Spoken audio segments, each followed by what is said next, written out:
Start recording. Share my desktop.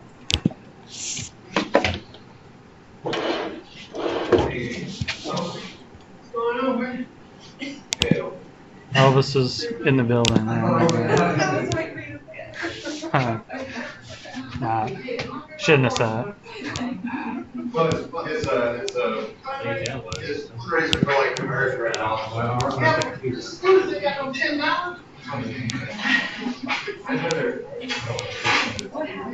You want the lights on or off?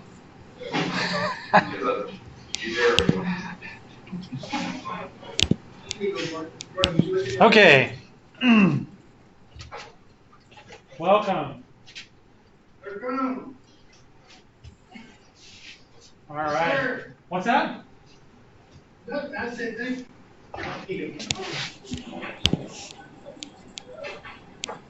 All right. Did everybody see the like I called it supplement or something? Yes. That I posted. I did that. I mean, I explained in the video. So anybody who didn't see the supplement, I did that because I left out an important concept that I was going to teach in the. I got to fix the resolution here because it doesn't look so good. But basically, it's this doing inline variable substitution. So it'll allow you to do that process faster. So if you haven't watched that supplement video, I put it up on Saturday. My son took the ACT over in the Sienna Hall, and I did it while he was doing that. Let me fix the resolution here real quick. I hope this doesn't cause an issue. Wow, I have too many windows open. I used to actually have a student that would like heckle me from this audience, named Forrest. I don't know if any of you guys know Forrest. If I had too many windows open, he would bother me about that. All right, so I called this review in spatial modeling, but this year this lecture isn't going to include the review. So next week, because the test isn't for 2 weeks, so just because of the way it worked out. So I do already have the review up there. I'm going to tweak it a little bit so that it matches this year's content. So it's up there. It's on Canvas. You're welcome to like peek at it, but it won't be final until next week. I'll talk about that and I'll move it to next week's. So here I've got this test 1 review, and we're actually going to insert a lecture here. So I have to develop that first. Okay. And then we'll put that test 1 lecture there. So today what we're doing is this week's lecture, and the reading for this week is this chapter from a GIS textbook. It was scanned, and when it was scanned, this was about 5 or 6 years ago. Whenever it was sent to me as an evaluation book, and I didn't decide to adopt it, but this chapter is one of the chapters I chose to take out of it, or the only chapter for this class I chose to take out of it. So occasionally you'll get some wonky text. This says analytical modeling. It should say GIS. So somehow because it tried to change everything back to text when I scanned it, whatever program I was using, occasionally you get a letter and you're like, oh, that should be an S. You'll notice that a few times in the text, but it's still pretty easy to read through. Okay. So we are gonna go over the content that's in this book chapter today, but it'd be helpful to read through it because it's good stuff. Most of it's spacing, but every once in a while you'll see something that's a problem. All right, just to warn you. The other links weren't like those. They weren't scanned. They were all free material that's available online, the readings from the other weeks. All right, then we're going to do an exercise. And like I said, we're not going to do the test review. This lecture is a little bit shorter than the other ones that we've done, which works out good because this week I'm a single dad to 3 kids, and today I have to get somewhere by 3:30 for a kid obligation. So I'll be leaving here just slightly earlier than usual. I mean, usually we try to end around 3:30, so I'll try to be out of here by 3, which won't cut into the lecture time at all, but basically I won't be around right after class to help this week, but you can come talk to me anytime. I know I've already had several students take advantage of that. Particularly, I'm always here before class, both of my classes, and so there's that. Okay, so my wife's out of town, to make that clear. I mean, it wouldn't really matter if I was a single dad all the time, but anyway, all right, gonna make this bigger.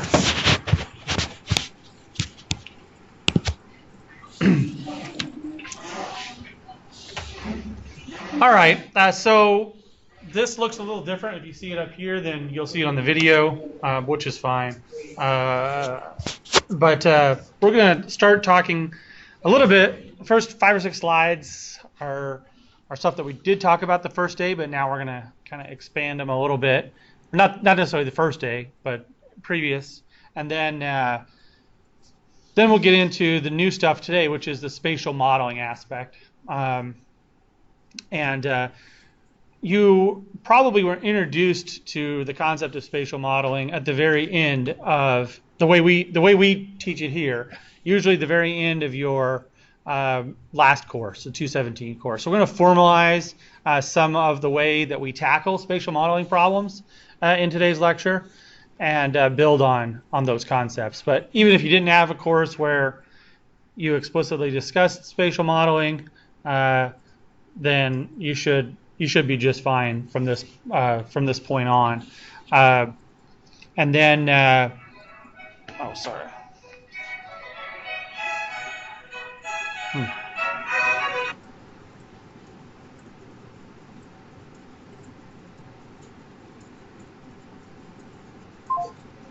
Sorry.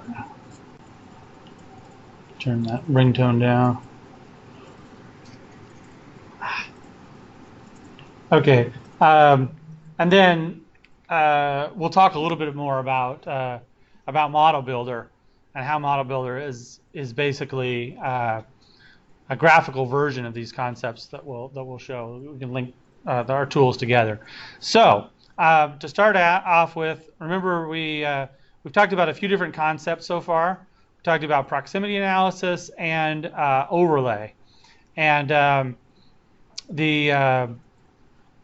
the concept of doing a GIS overlay is actually a single group of concepts tied together because the overlay itself is always done the same way, but the result in terms of which features are present is different based on an overlay operation.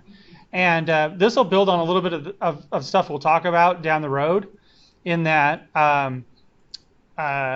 when we've talked about last week, we talked a little bit about how spatial joins are a lot like non-spatial joins. We just join on a spatial relationship rather than a tabular relationship. Well, overlay is also really a logical function in that like with an intersect, it's really like a AND relationship. So the output of what layers are present when we do a intersect in GIS is areas where both A and B are present, meaning that they both exist at that point. Whereas a union is an OR situation where either A or B exists, you'll get a polygon in the output in the output. Now there are a few other overlay operations that are present in most GIS software packages, ArcGIS being the most predominant one and the one that we're using in this course, and those are explained here. We got not, we got difference, which is really the same thing. So in other words, if we were to overlay A and B, the result would be we would only get areas where we had A but not B, the difference there. And in different software packages, those get called different things. Okay, it's kind of like an erase operation is what it typically gets called in ArcGIS. But it's just important to know that these are the types of operations that you look for. So if you were like to Google it or to look for it in the help in another way, you'd want to look at it as a difference operation or a not operation. It might not always be called erase. Then there's the exclusive XOR, which means that it's in areas that occur in A and B, but not both. Probably less common, but there are some applications for something like that. Okay, and we brought this up last week, but geoprocessing is this is sometimes used as an alternative label for what we're really going to talk about today, and that is spatial modeling. It's the chaining together of GIS operations, and it can be quite complex. It can be quite involved. We can make a huge model, and these models are valid, and they might work. You'll see today, ours won't get quite this big, but we're going to do what we are going to do as a model in the lab, and we'll create something that looks pretty big, because when you break it down, you may run a lot of operations. The operations in Arc Toolbox are these yellow boxes. So we could count all those up, and that's how many operations this particular model did.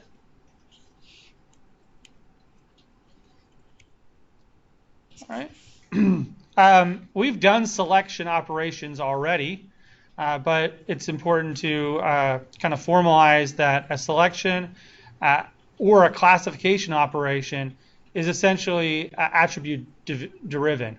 So we're going to either remove all records, or we're going to select certain records and give them a new attribute. So oftentimes we do operations where we're trying to transform one variable into a different variable, and it's a two-step process of selection and field calculation. So you'll see that a lot in geoprocessing models. That's a skill set to develop, is when to know to do a selection and then a classification. So we could have income, and we can convert income into high, medium, and low, or something like that. We could also do things like derive attributes, and we've done this so far in this class too. We could derive attributes from the spatial qualities, or quantities. So we can assign a new attribute that's related to, let's say, the size of something. So an example of that would be to assign all the values of large to the features over a certain size in square kilometers. Okay. So, well, the question I ask here, is this really aspatial? It is. It's an attribute of the space, but it's aspatial in that it doesn't require us to look at any relationships in terms of their space. It's just an attribute of that space. Now we could derive an attribute from the spatial pattern that's exhibited on the landscape. And that's actually what we'll be doing in the second part of this course. One of the things that we'll be doing in the second part of the course is saying, okay, what are some attributes that we could derive about this location based on the patterns that we find around that location? So we do have these tools for calculating areas and lengths, and they're very useful in this the second step that we'll talk about later, is deriving a statistic or a metric to determine what the spatial patterns are at a certain location. A simple example of this is, and I know that in our 217 we calculated, you derived the value slope from a raster data set. Who's done that before? Hit the slope button, right? So technically, when we derive slope at every cell, what's it doing to derive slope? You don't have to describe all the mathematics that's going on, but how is slope derived at a point in space?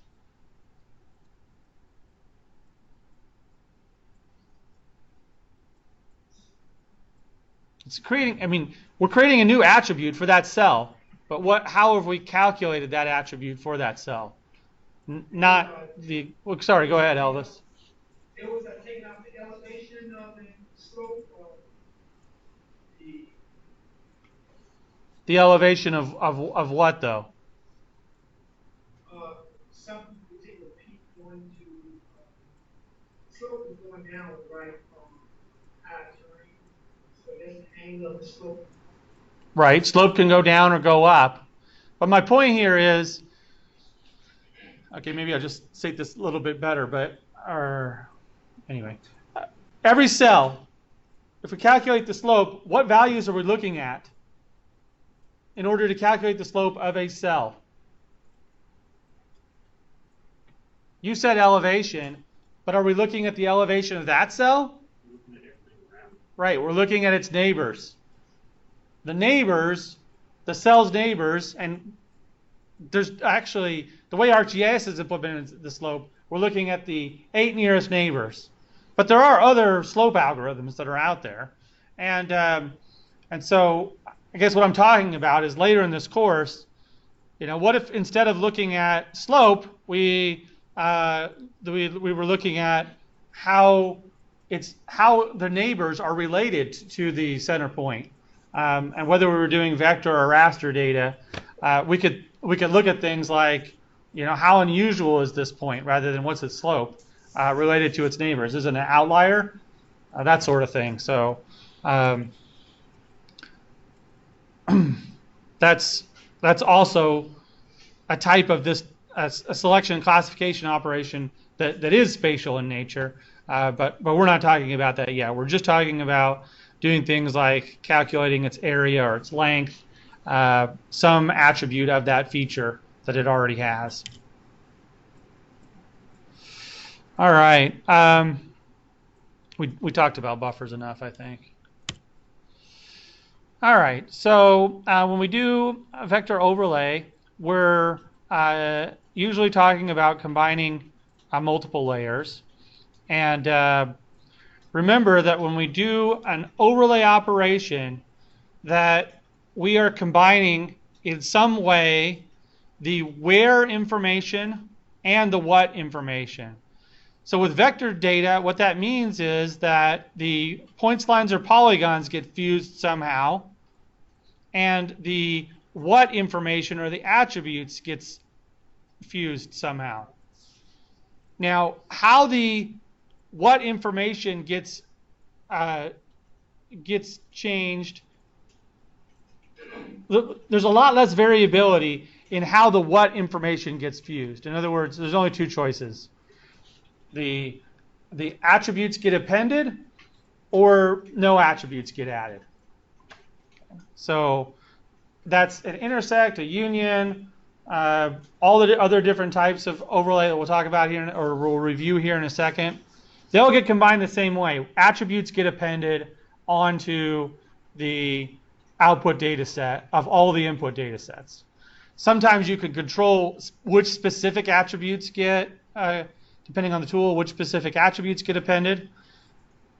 But by default, they all get appended on. Right? So all vector overlay operations work like that. The where information is really what changes from operation to operation. How that information gets updated or changed is what is the difference. So we're going to talk about that, review that here real quick. So every single vector overlay operation, we can ask what happens to the where information, which most likely is going to be the determining factor as to what makes this operation different than other operations, and what happens to the what information, which you'll see, or which you might already know, there's really only two different things that might happen there. Okay.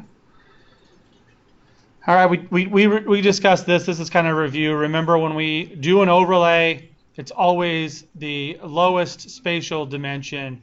The only exception to that is spatial join that we discussed last week. Spatial join, you get to choose the output of the spatial features. It's always the target or the destination. It gets the attributes. The spatial information comes from the target or destination layer. Whereas with all the overlays, the output will be the smallest, the lowest dimension of the two features that are included, or 2 or 3 or 4, whatever the lowest dimension is. Okay. So, for example, here we have a line, and if we want to overlay that with a polygon data set, we're going to end up. It's kind of hard to tell. I don't really. It's hard to come up with a good graphic, but picture this input data set exactly over this overlay data set, starting about right here, going across, coming up, and going back over, and ending about right here. So the edge of this data set and the edge of this line data set are outside of these two polygons. So when we do the overlay, there's a break here at the start of this operation, there's a break in the middle, and then there's a break at the end before this line proceeds outside of the study area. So, yes? Can you change your mouse pointer to black? I don't know how. Do you know? Can you tell me how to do that? And I'd be happy to. Wow. I'm almost thinking about you to go into your settings.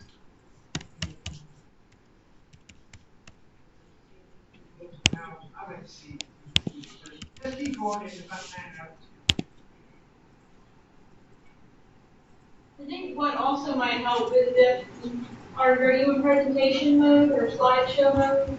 Because I can't even see your mouse player at all. Just like the stuff. I'm right on. Okay. Whoops. What did I just do? Now can you see it? Yes. Okay. Sorry. So what I just mentioned was this line overlaid on top of these polygons, it would look like about like this. Start here, come across, go up diagonally, and then proceed over and extend past that. So that's why there's 1, 2, 3 breaks, because they correspond with this 1, 2, and 3rd break. Okay. To change your mouse to black, it's on the control panel. Ease of access. Ease of access. Ease of access. Where's that? Oh, right there. And then change how your mouse works. Change how my mouse works. And then you can select the mouse you want. Yeah. You probably want one in the middle. Because those are going to invert to be like changing the color depending on what you want to do. Right. Well, wouldn't that be good though, or no? Yeah, it'd be good. So now if I'm on top of here, it's this color. Black surface, it should- And I go over here, it changes. So you can see Ooh. Oh, that's awesome. Whoa. All right. Thank you very much. All right. So, all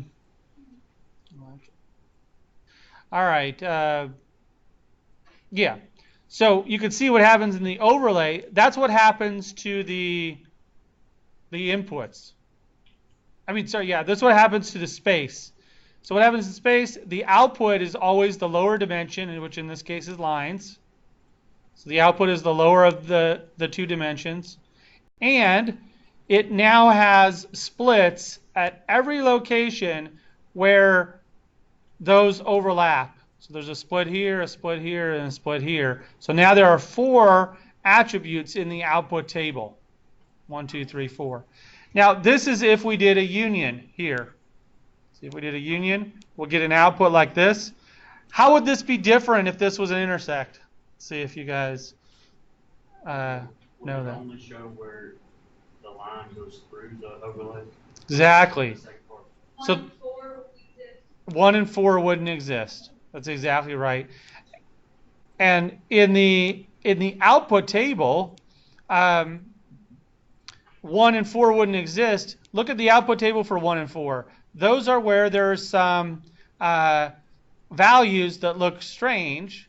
Okay, there are some empty values and some negative ones. So another way to see that is that those exist in that way. So let's see. But the output ID, this would probably be named 1, and this would probably be named 2 instead, 1 and 2. But you don't even control that field. That in ArcGIS, it's usually called object ID. Sometimes it's called feature ID. Sometimes it's called OID. Sometimes it's called FID. It all depends on what format you're using. But that's the field that you don't control. Okay. All right. This field right here and this field right here are often called. They're often named the name of the feature layer underscore ID in the output. So like object ID 1 and object ID 2. But this is basically pulling the object ID from this layer into here and from this layer into here on this side. Okay. So why wouldn't 1 and 4 exist? In the intersect. It intersects because it would only show the place where this layer intersected with that layer. It's like a spatial and it needs to exist in both in both input layers to be in the output layer. So 1 and 4 is almost like noise, right? Well, it depends on what you're trying to do. If you were trying to say, okay, I want to know, let's say it represents a road, and those represent 2 different cities or 2 different townships, and I want to know what percentage of that road exists inside of townships versus outside of townships. Well, I might want to do this because then in my output table, what I could do is calculate a new field with the lengths, or if it was a geodatabase that would already be there, calculate a new field with the lengths, and then summarize based on whether this was -1 or not, because -1 means it's outside of a town in this case. But if I truly didn't even care about those areas which are outside, if my question was, if this represented my study area, let's say, then it would be just fine to do a intersect analysis. But as I mentioned before, you can actually do all of the different overlay operations that we're going to talk about. You can do them all with a union. So we could do a union and then a select statement, and all we have to do is modify that select statement, and we get the intersect. So in this case, how would we get the result of an intersect from this process? What select statement could we do on this data to only get those features that would be included in a select statement? I mean, in an intersect. You could select based on the overlay ID and select all the -1s and then roll them out. That's right. So we could select. We could say select where overlay ID is equal to -1, and then we'd have just these 2 records selected in our output data set, and we would have done an intersect with just a union data set, and with just a union operation. Sorry, not data set. All right. So here's just another of the same examples. This one's drawn a little bit better, in my opinion. You've got 2 layers. You've got the lines and the polygons. The result of the output is just the lines, but the lines now have the attributes of all of the vegetation type information that's there. The only problem with this one is that the lines don't extend out, so you don't really. An intersect and a union would actually have the exact same effect in this data with this data. Anytime your data has the exact same extent, it doesn't matter if you do an intersect or a union. That's another thing that's implied. All right.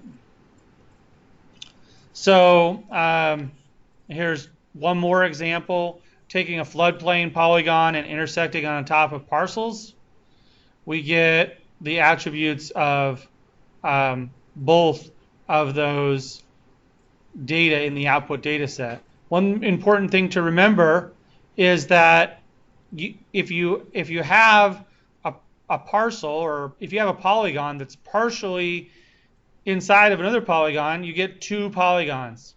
We've talked about this. What happens if you have an attribute of population? Like, well, not population, because these represent parcels. I guess you can have population of parcels. You got 10 people that live on that parcel, and you have a column that says population 10 in the parcel's data, and we've split that into two polygons. What's their attribute for the population column for each of those two polygons? 10 for both. 10 for both. Yep. We hit that pretty hard earlier. So just keep that in mind, that you're basically doubling all of your parcels that have lines that are split. Sometimes you could conceivably triple or maybe even quadruple depending on how it was shaped. Like, let's say my flood polygon went like this and then came up and then down and up. I don't know why it would do that, but if it did it, you could end up with a lot of individual polygons where you only had one. Typically, you only split it into two at the most. All right, so we've covered union and overlay pretty well. Okay. Another important thing that I want to mention is that in areas where, let's say there's two different scenarios where this could happen. So I have two different feature layers. One feature layer has this polygon right here, and it represents, let's say, a parcel. And then in another polygon, in another layer, I've buffered 2 points, and when I buffered those points, I didn't do a dissolve. What that means is that I'd have a polygon here, and I would have a polygon here. If I unioned those two data sets, the output data set would have 3 polygons. It would have this square rectangle, and its overlay with this one, and I'd have another one which would be this rectangle and its overlay with this one. But I wouldn't have this middle one. This middle one only happens if I have 3 different layers in a union. It will create that. It'll create that little, almost like the middle of a MasterCard logo there. Create that. Orange won't be orange. And it's orange on the MasterCard logo. All right. Intersect will only give you an output where they overlap. So we've covered those pretty well. So let's talk about some of these others. Okay. I should have put erase and clip on the same one. I forgot to even put clip in this lectures. Erase and clip are special cases where none of the attribute information actually changes. So you've got an input data set and an erase feature. And in the erase feature or in the clip feature, none of the attributes have anything to do with what's in the output. They're just there to cut out the features. So they're kind of like cookie cutters. I like to call them that. They're like cookie cutters, where you're in an erase, you take the cookie cutter and you take out the cookie and you leave the rest. And when you do a clip, you do the cookie cutter and you remove the rest and keep the cookie. Okay, so that's, anybody that's made cookies with their mom should understand that. All right, and then now we've got identity. And identity is really more like these two. So how does identity look different than a union or an intersect?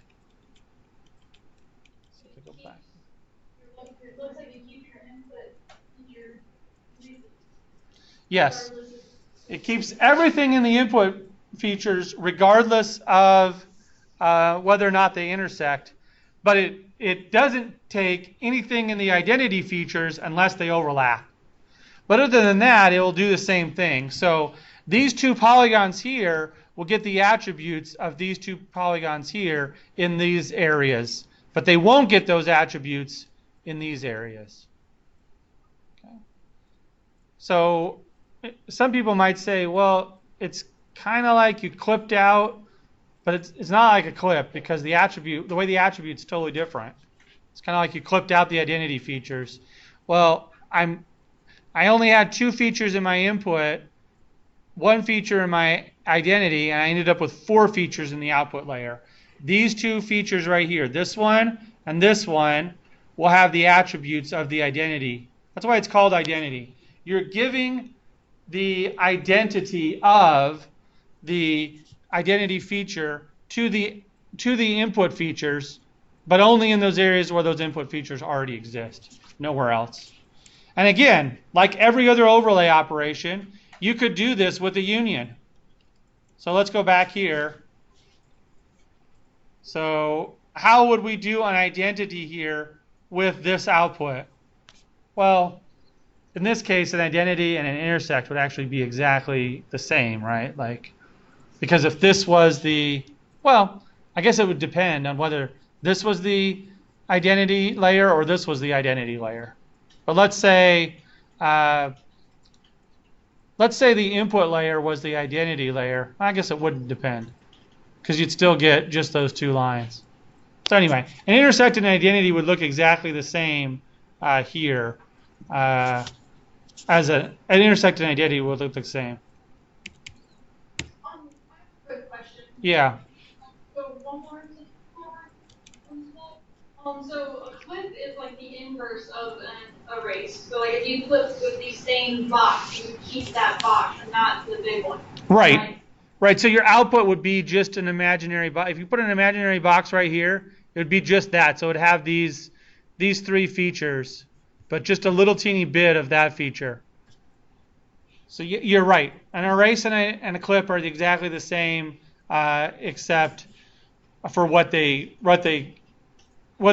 end result is. One is a spatial difference, and one is the opposite of that spatial difference. One is the spatial difference, and one is the spatial similarity. One is the intersection. The spatial intersection.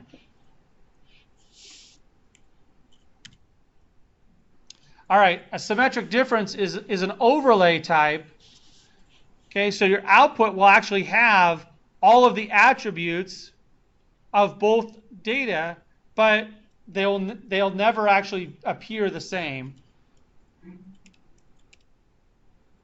So in this example, we wouldn't even have, those are lines. Okay. Anyway, your output will have 3 different data sets. This data set, features. This feature, and this feature. But your output will only contain the information from the yellow layer will be in this data set and this feature, and then the symmetric difference from the green feature will be in these 2 data sets. Pretty much wherever it overlaps, it pretty much takes it away.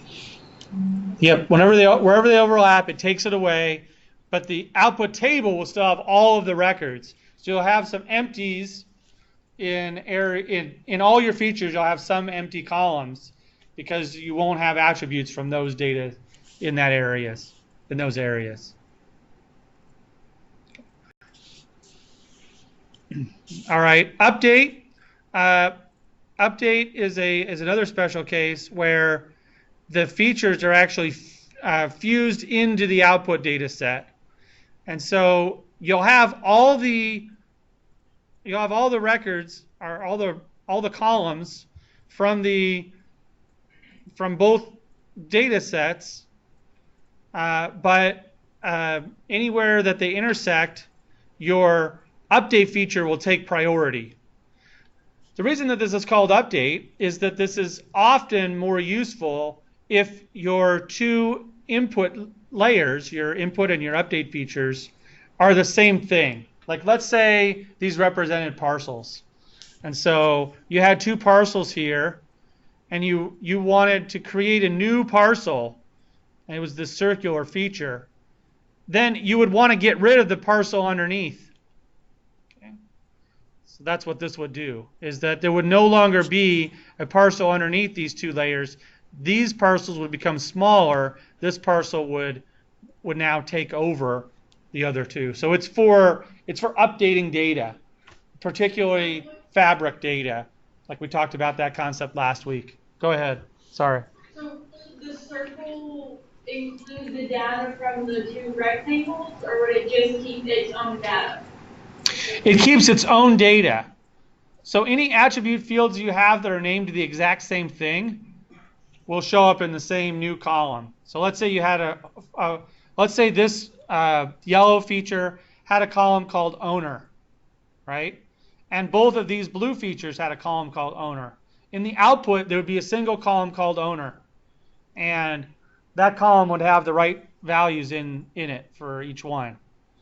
But let's say you had another column called value, and that column was only in the yellow feature. And then once you did the overlay, you'd have a column called value, but it would have empty or no values for these two rectangles, but it would not have empty or no values for this rectangle. It would carry that value over. Does that make sense? And we could, in fact, I mean, maybe if we have time, we'll go through a couple of these here later. But even if we don't, you can experiment using some of the data that we have for the lab on using these different types of vector overlays. I think it would be great. And I pulled these right out of the help, like ArcGIS help. I pulled these diagrams out of there. Isn't that the same as when you do a join from two sets of data, and then the output attribute? Are you talking about a spatial join? Right, everything will be included in the join. So in ArcGIS and other GIS packages, most of them, when you do a spatial join, it doesn't change any of the geometry. It's not a geometry changing operation. A spatial join takes one data and it joins the attributes based on a spatial relationship, but the spatial data stays the same, and it's the spatial data that's present in the target or destination feature.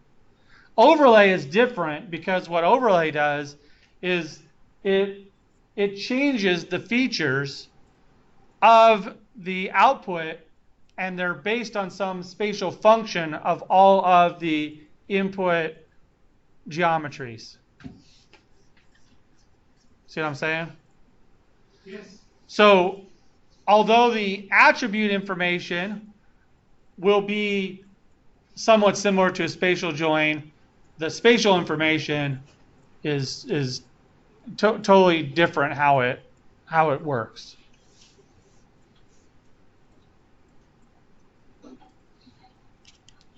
Yeah, a spatial join doesn't change the geometry. I guess is a way to say that. It updates the attribute table with geometric relationships. All right.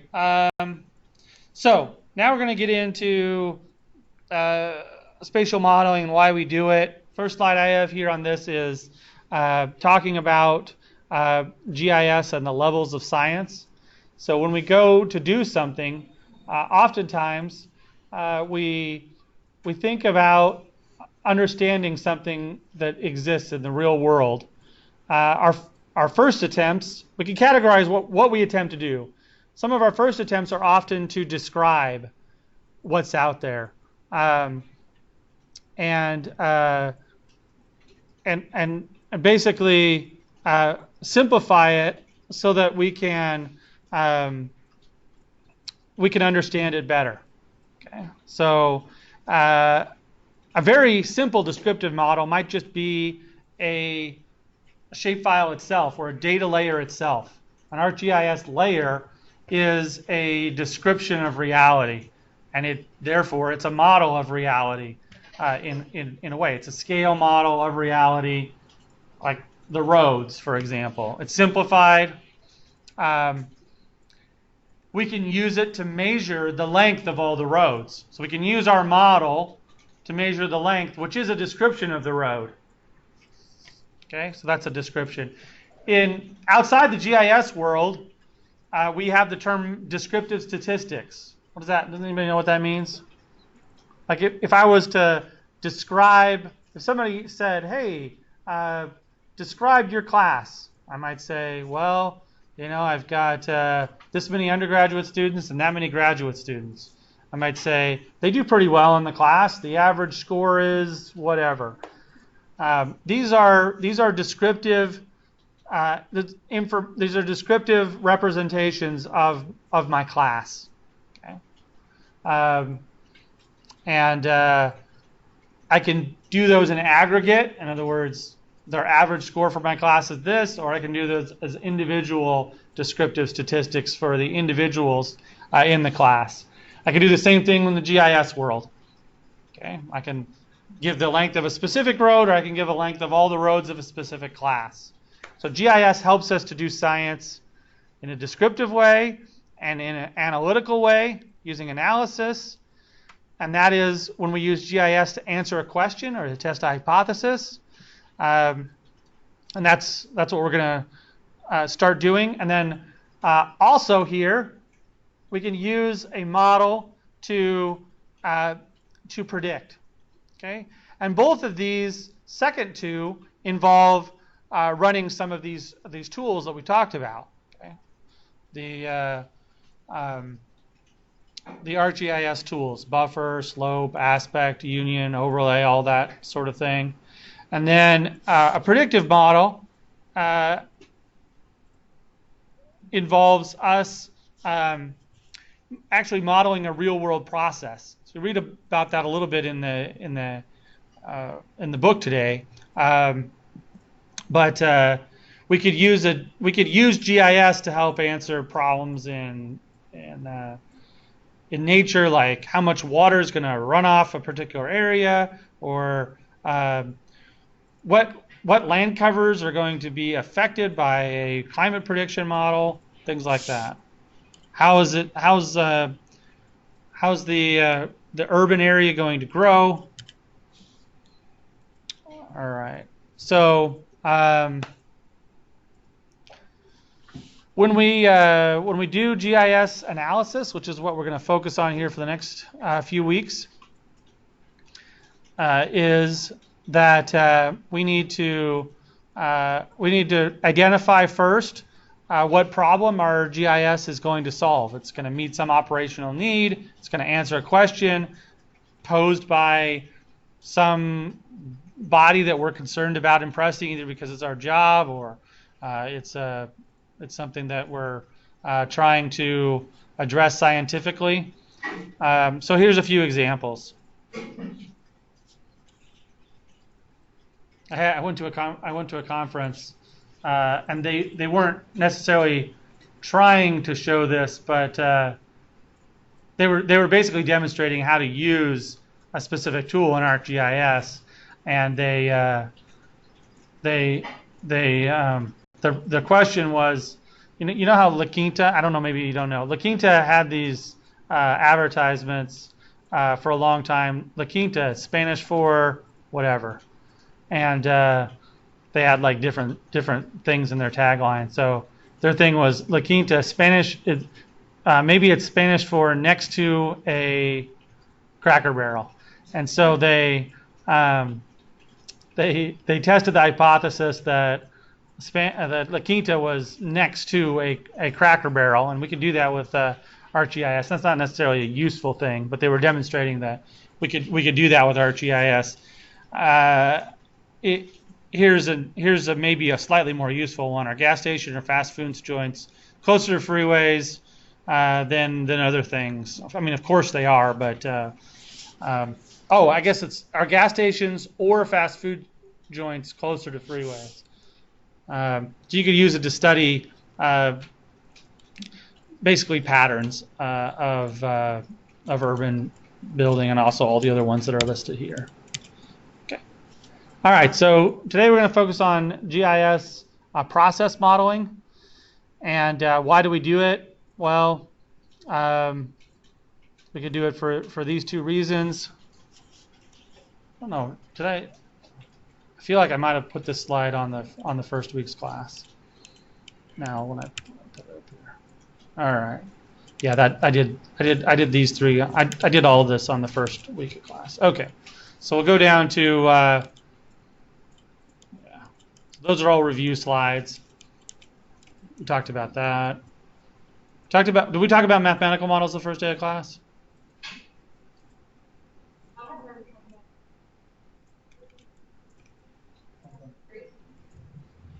You don't think so? Okay. Oftentimes, when we have a model, whether it's a spatial model or not, but we're discussing spatial models in this class, and no matter what category it falls into before, we have to break it down into a mathematical model. And today's lab is not going to be any different than that. We'll have to find out how to solve the particular problem mathematically. And so here is an example of a spatial problem that we could solve mathematically, and that is something like a runoff equation. Okay, how much water is leaving every cell in a GIS database based on a rain event? So P here might represent the average rainfall, and then the other values in here are constants, and they're basically determined by this curve number. And a curve number is just a number that is derived based on the land cover. So a forest is going to absorb more of the incoming water and less will run off than, let's say, than a parking lot. Parking lot's going to have a really high curve number. It's the percent of water that will leave that cell. So this is an example of a mathematical equation. Okay. We'll do another example later. I'll talk about when we talk about the lab. Now, mathematical models can be further broken down into two different categories, and those are deterministic or stochastic.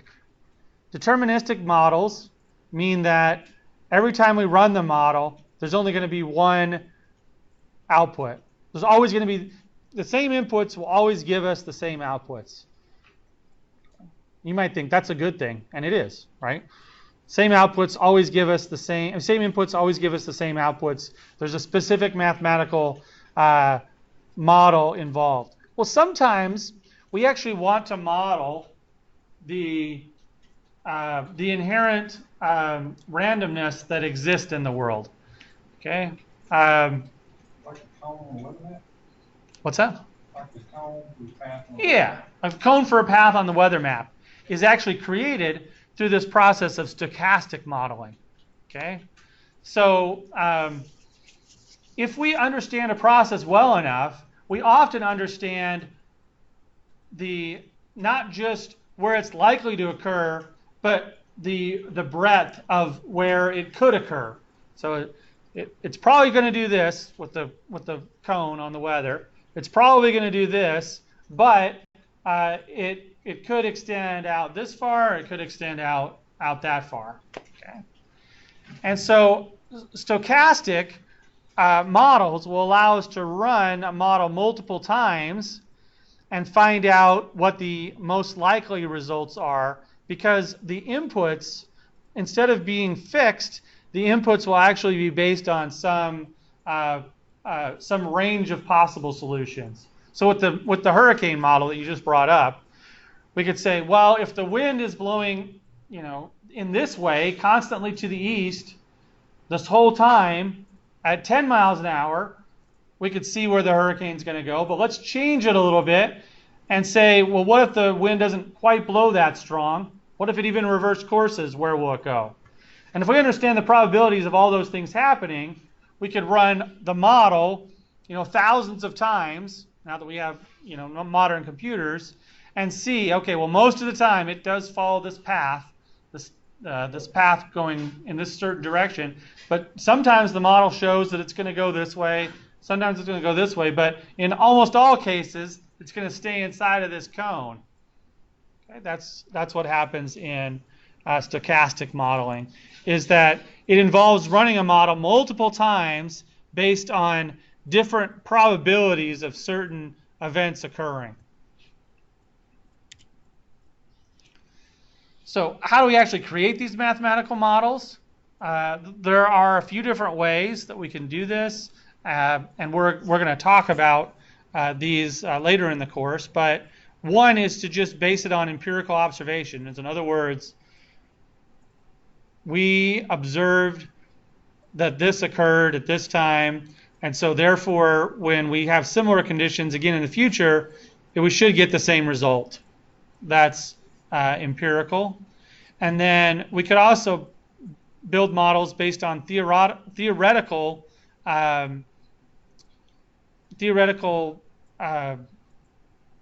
mathematical relationships.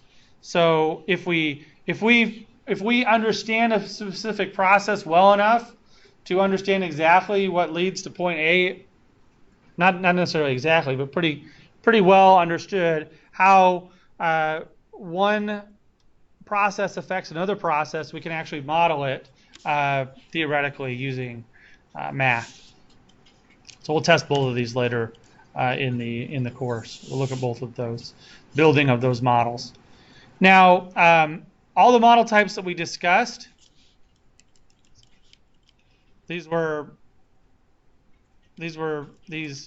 I forgot whether I did these, but we've got natural and scale models, conceptual, graphic, flowcharts, like ArcGIS. These are what I'm talking about. Are they mutually exclusive? No. We can have a model that is that's a graphical model that we use mathematical concepts inside of it to discover the relationships. We're going to do that today in the lab. Okay. What type of processes can be modeled in GIS? The simple answer there is spatial processes, right? If it's not spatial in nature, it doesn't really have any business being modeled in a geographic information systems, even if it's possible. All right. So GIS-based modeling is the implementation of a conceptual or mathematical process model in a GIS. So we're going to have to boil down our process or the entity that we're trying to model. We're going to have to break it down into individual GIS tasks that have to be run. And sometimes that involves going a little bit further and understanding exactly mathematically what the result needs to be.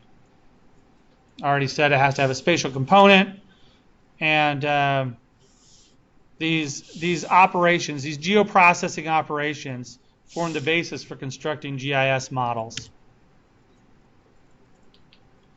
All right. So today we're gonna talk about a few of these. Yeah, go ahead. Sorry. You were saying like the implementation of a conceptual or mathematical model. You said we have to break down a natural model, like a natural process into what, like the different steps. I found this. I was trying to write it down. Sorry, which part? When you were going over the first bullet of the last slide, you're saying that we have to break down a natural process into what the multiple steps are, like the different tools. Yes, in order to implement it in GIS, we have to break it down and discover what the individual steps are that will help us to answer the problem. The individual GIS tools, whether they're overlay or whatnot. All right, so today, the one that we're going to talk about specifically is capability suitability modeling. And so when we do capability and suitability modeling, using vector GIS, we have to figure out how to combine the layers. So today we're gonna talk about that and talk about how to combine the layers to give us the answers that we need. And there are different formal ways of doing overlay in order to talk about that. So when we look at a problem, we can frame it and say, this is a problem that's a capability suitability problem. It's going to involve some type of weighted overlay. Okay. So there are two different classes here. One is just called Boolean overlay. Boolean overlay just provides a yes or no answer. So it's a very simple model, and sometimes that's the case. Okay, we know that a certain thing needs shade and to be near water. And so we have one data set that represents shade, one data set that represents near water. We overlay those two, and we could do an intersect and say, okay, well, this is the areas where there's both shade and water. That's an example of a Boolean overlay. How do we implement that in GIS? Well, I already actually said we could use an intersect, a simple intersect, and then you have your answer. In some cases, though, we're interested in finding out how favorable it is. In other words, how capable or how suitable a certain area is for a certain activity. And these type of questions exist in all sorts of fields. So they could exist in ecology. They could exist in business. They could exist in socioeconomic research. In all sorts of things. So we might be interested in that, and we might be interested in saying, okay, these are the crime. These might be the very best locations that crimes are most likely able to happen in. That's a capability suitability problem. Not that we're the criminals trying to find. We're basically trying to predict where crime might occur. That's a capability suitability problem. Okay.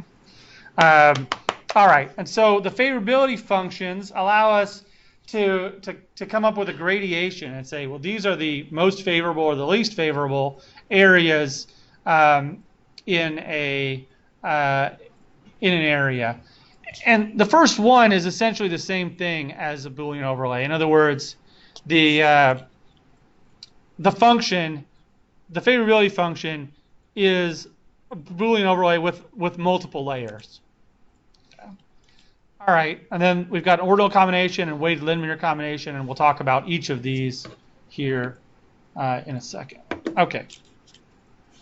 So we're going to talk about the general workflow. It's a very common application in GIS.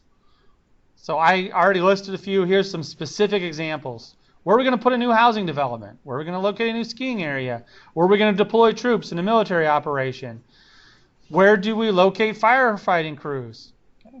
So we have questions like this. We can put them in this capability suitability modeling box and then look at what the proper workflow is for answering those questions. So the first step is to define the problem, then identify and derive the criteria, transform the values, weight and combine, locate, and then analyze. So the first step is to define the problem. So in our example here of the ski area, we might say, well, we're trying to locate a ski area that will help us to maximize the amount of money that we make. And then we decide what makes money. Well, a lot of people come. So it needs to be big, and it needs to have all sorts of different, mountains. So now we're starting to get on the roll of what we need to do in order to make a good ski area. So we need to write all those down. Okay. So here are some other things. Okay. Here's the Bobcat model.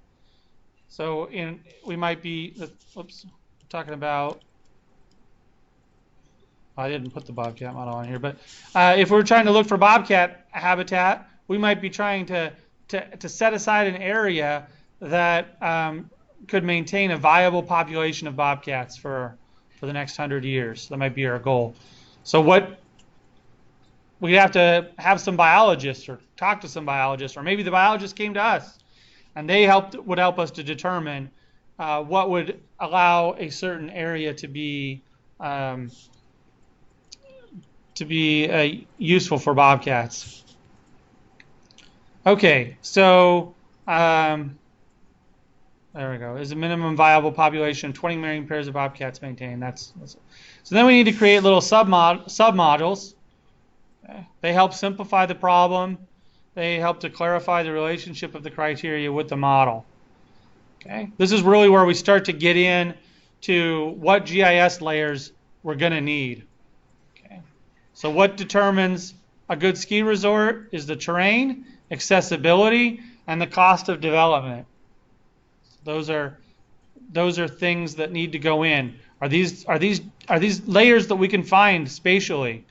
Yeah, we could get a terrain map. We can find out how easy it is to get a road out there, and then we can find out how much it's going to cost to purchase the land in all areas. All right, troop deployment. The bobcat suitability.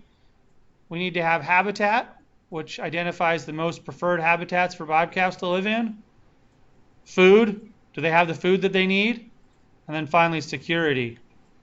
Okay. Are they away from human activity? Now, I think for those of you who take 217, did you do do they still do the ruffed grouse lab? Is that the one or no? Anyway, it was very similar. That's the last lab in the course, was looking at the habitat for a specific bird in a forest.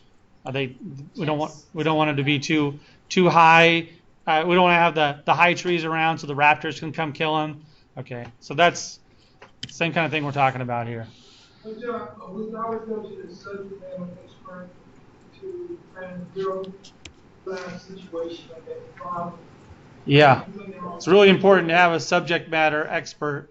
So lots of times, you know, in my activities as a researcher, we'll meet with lots of the work I do is in conservation. So we'll meet with like a group of, like, if it's a marine conservation problem and we're looking for areas to set aside for a particular habitat, we need people that know the habitat. We also need people that know the so I have like fishers there, so the fishers show up, and the fishers know which areas are the most valuable for fishing, so you know the true cost of removing a certain area from the opportunity to fish, and you get all the subject matter experts together to provide the different inputs, for sure. So the next step is to identify and derive the criteria. So once you've broken down the problem into these submodels, you've started to identify the data layers. This is where you actually have to determine, okay, these are the GIS layers that I'm going to need. I'm going to need to know the distance from houses. I'm going to need to know where the houses are. I'm going to need to know roads. I'm going to need to know human development. I'm going to need to know what sort of food they've got and where it's all located, that sort of thing. Okay. So it's helpful oftentimes to come up with, I like to put this in Excel, Microsoft Excel, to come up with a list of the criteria. Really these two columns are what's most important for this step. Come up with all the criteria to meet the goals, and then the data sets that are going to be needed in order to meet that particular criteria. In other words, and to evaluate that particular criteria. And our spatial relationship among those is what you're trying to do. Yep. Well, that's what we're going to determine is where those spatial relationships occur. Okay. All right. The next step here is to transform the values, and this gets into turning it into a mathematical problem or mathematic problem. This one and the next one. Transform the values.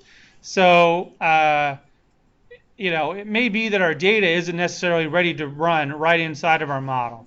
Okay, we might need to do something where a specific value might indicate a specific type of housing on the map. We might need to do a selection operation to just get a certain type of housing into our model. I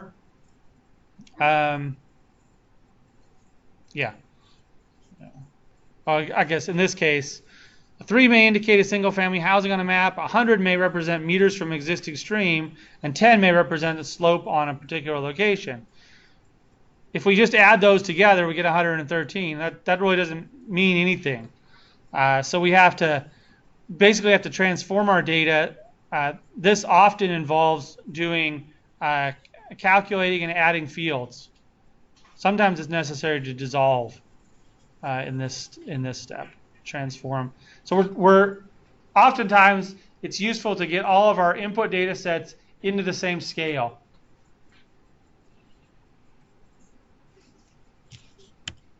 Then weight and combine. Sometimes I just throw these into the same step, like in my head. But weight and combine is to then, because really they're very similar. So if you put them all on the same scale, like let's say you weight everything equally. In other words, they need to be close to this and they need to be close to that. They can't be close to this. They can't be close to a road or housing. So we find areas that are not close to those areas. And in those cases, we would then combine. If we weighted them all equally, we could just do an intersect, right? Intersect all those features. Maybe sometimes we do an erase, right? So we might, in the case where we said they can't be close to a road, we could buffer the road and then erase all those areas out that weren't close to a road. Right? Or sorry, that were close to a road. Okay. So everything within those areas would be buffered out, traffic things which actually to create that particular space. Right. Like, so if we said they needed to be close to deer habitat and they needed to be close to a certain stream habitat, then we could intersect and say, okay, all the areas that are close to deer habitat and close to streams, those are good areas. Intersect those two. Then we said they can't be close to a road. Well, then we have to buffer the roads, and instead of doing intersect, we could do an erase to get rid of those areas that were not close to roads. Okay. However, if we decided that it was really important to be close to deer habitat, and it was about half as important to be close to water, and that it was also really important, but not totally unimportant for them to be close to water, we could weight that and say, okay, well, if it's close to water, it's going to affect the score.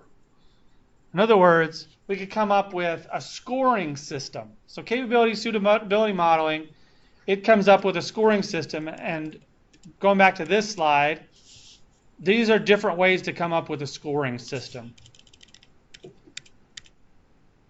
This is the weight and the combine. Coming up with a scoring system and how to combine it.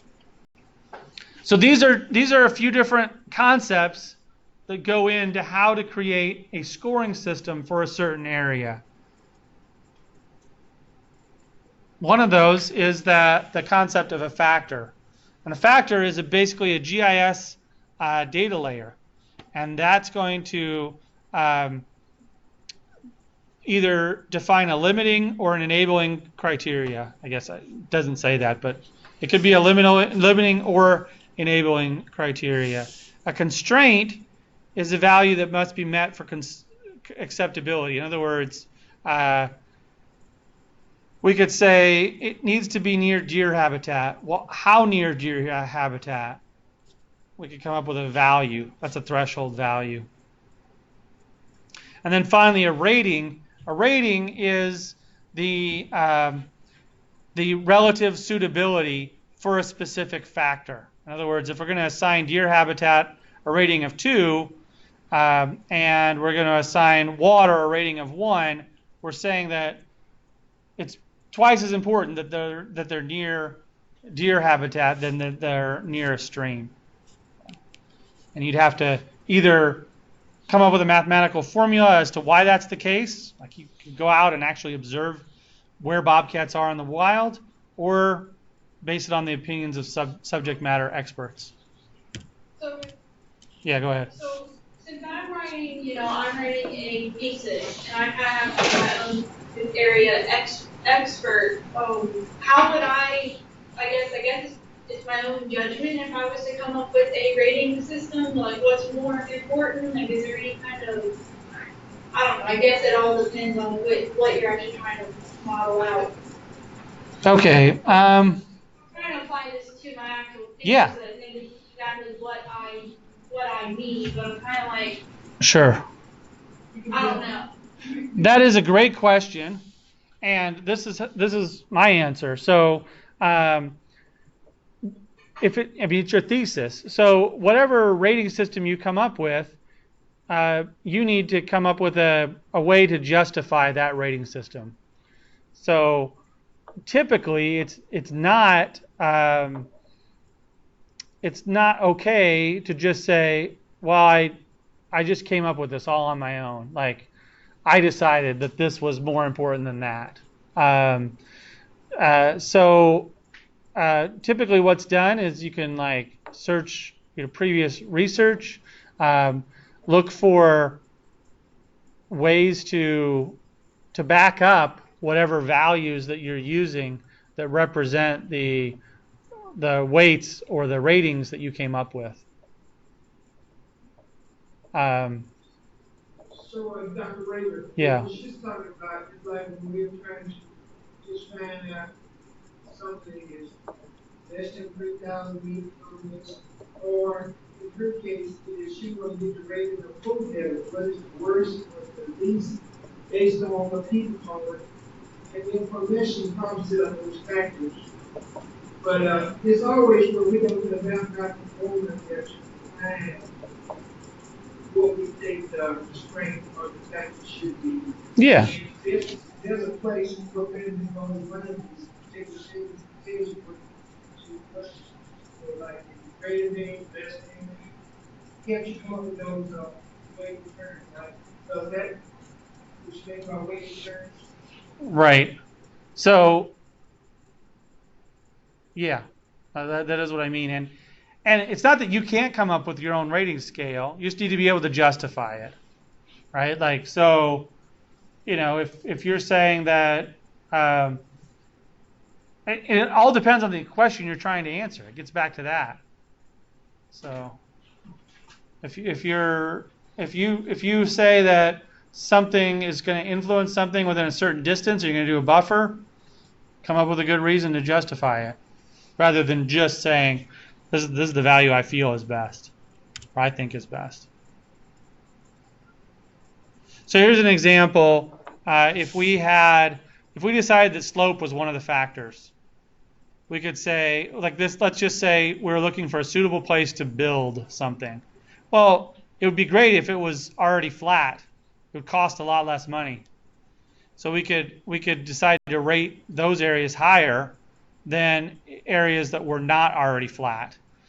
And areas that were really not flat, we could say they have a rating of 0. In other words, they're totally unsuitable.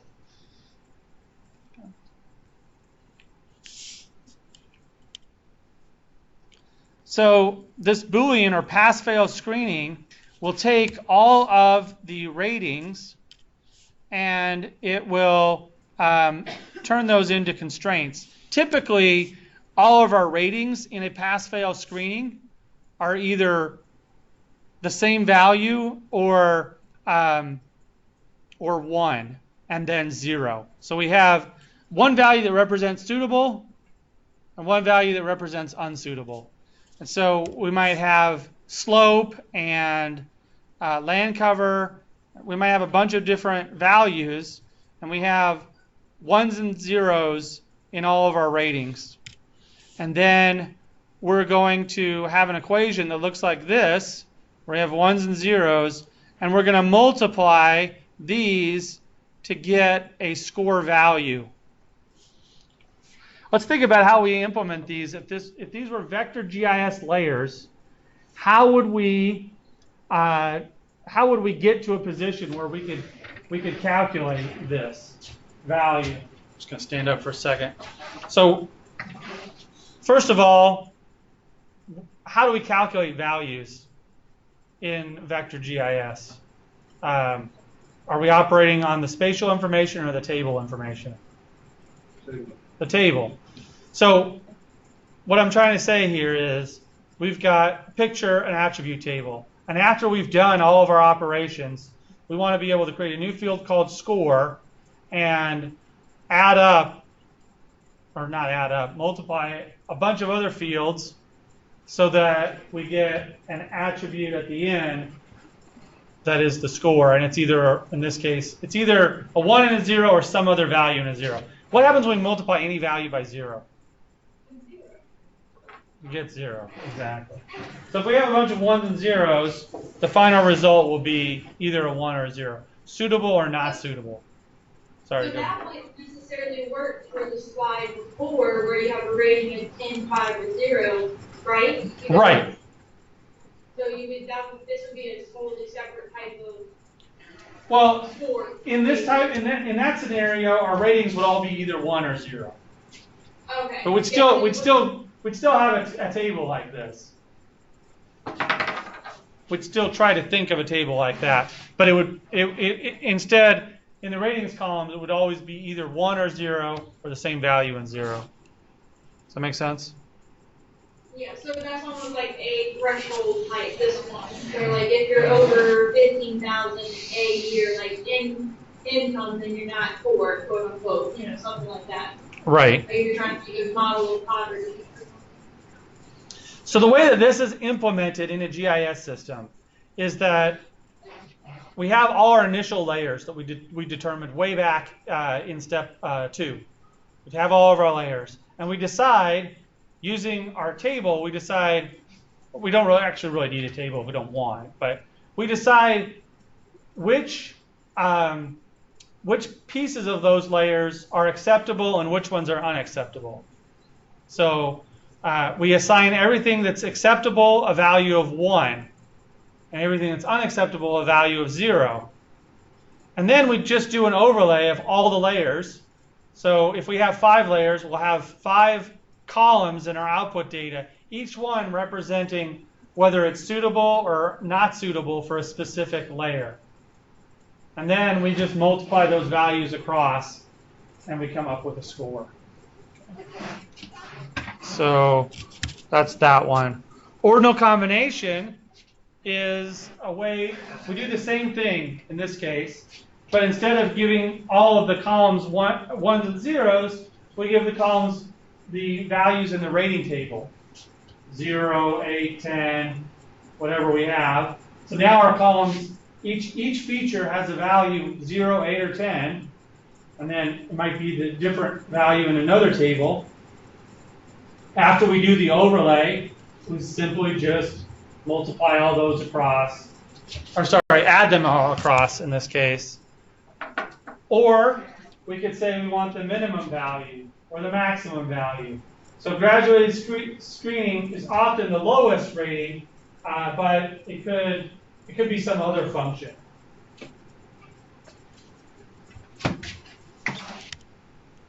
Okay, ordinal combination. Graduated screening is the lowest. Ordinal combination is technically the word for if it's a sum, if we add all the factors across.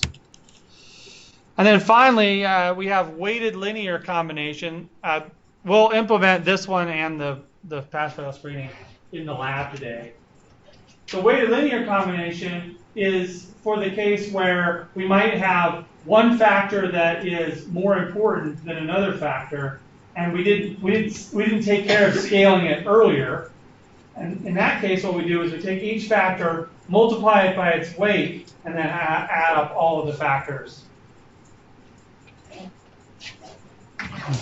So the one before with the ordinal combinations, those if the factors are all relatively equal, like, you know. Yeah, we're just adding them all up. We already have them scaled.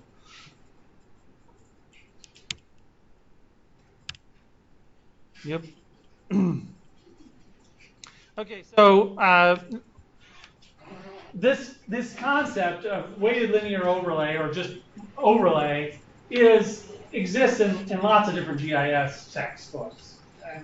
So here I pulled these from various GIS texts. Well, actually, I pulled them all from the same one, but they're credited to different authors. So this is from a geographic information analysis book, O'Sullivan and Unwin. And that book is pretty math heavy. You might look at these formulas and say, whoa, that's math. But really, these are not complex formulas. This is just saying that we're going to take, this is Boolean. So S is going to equal 0 or 1, and we're going to multiply those all up. This is like this is the same. You guys probably all know what that symbol means, right? That's the sum symbol. We're going to sum everything up. Well, this is the same symbol for multiplication. So we're multiplying everything with each other. That's the mathematical way to express the Boolean overlay. Boolean or the pass-fail overlay. The general favorability function is the name given to the general form of either the pass-fail screening or the ordinal combination.